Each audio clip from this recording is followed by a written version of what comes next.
So I come from a very poor house. We were homeless for most of my life, growing up from probably about 5 years old until I was 14. Lived under bridges and drug houses and just bounced around a lot. We had regular spots we would go to. Most time you just want it hidden. I mean, if it was dry and if it was hidden.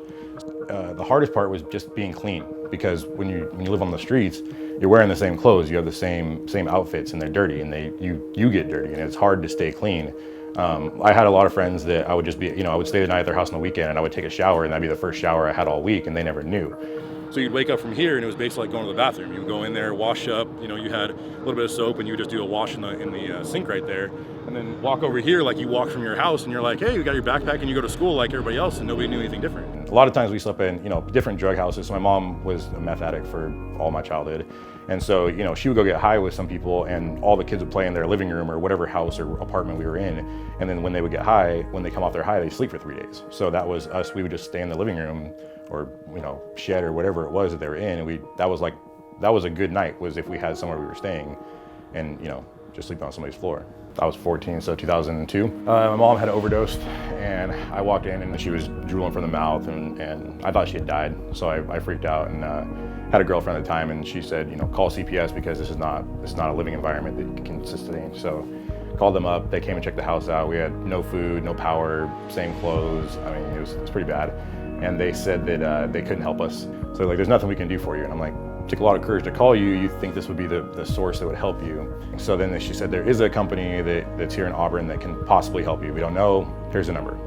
They gave me the number for this organization, called them, told them my story, and the next day came in and they did an entry interview. They're like, we have a system for you. So they put me right in and took me in like I was one of their own kids. I mean, it was a house that was set up. It was the first time I ever had a house, first time I ever had a bed. I never slept on a bed my entire life until I moved to 14. Chris was perhaps the 4th or 5th young man that I mentored during my time frame at the Severson House for AYR. And Chris was unique because you could tell right away. Chris was highly motivated. Highly motivated to be something he wasn't, like where his family came from.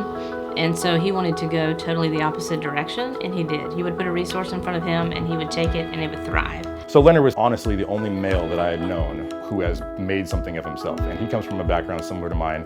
For me to see somebody who understands the struggle that I live with, for him to go, no, I was there, and now I own this company. That's what I aspire to be. That's one of the reasons I kept going. There were times when I was like, oh, I could drop this or I could drop this, and then I would chuckle because I'm like, what would Leonard think? Autumn was somebody who worked in the house directly with us every day. She treated me like a mom would that I've never had. I know there was times that I just made her so mad, and she still loved us. At the end of the day, she's like, all right, cool, we're back to normal. And I'm like, wait, no, you're supposed to hate me? So, it really taught me love. It taught me compassion that I would have never known about. I would not be who I am today. I wouldn't have the discipline. I might have still had the drive, but I wouldn't have resources to use that without Autumn, without Leonard, without people who were there to say, hey, you can do this. College was never a thing for me, I was the first person in my entire family to ever graduate from high school. I was the first person to ever even go to college. I want to get more involved with, they have a drop-in shelter, and just being able to talk to young adults who are, under 18 who come in and they're trying to find schooling or trying to stay in school or something like that. Those are the kids that I really connect with more, because I know the struggle. I know what it's like to be living on the streets right here. I've slept there. I can tell them the warm spots in Auburn to sleep at, and then now where I'm at now, graduate school, have a job, trying to go higher education, and if they can see me do it, I feel like hopefully they can go, oh, it's possible. The thing is, like at the AYR breakfast, there were so many people I knew there because they were parents of my friends. So I'm like, I went to school with your kids. I was playing basketball with them, I was playing soccer with them. I grew up right along them, and I'm living under the bridge, and you never knew. So their money is gonna help these people in their community who affect their kids, who are with their families, who when they go to Safeway, they're the ones buying food right next to you. I mean, these are your people, these are your family. It takes a community to raise people and help people out.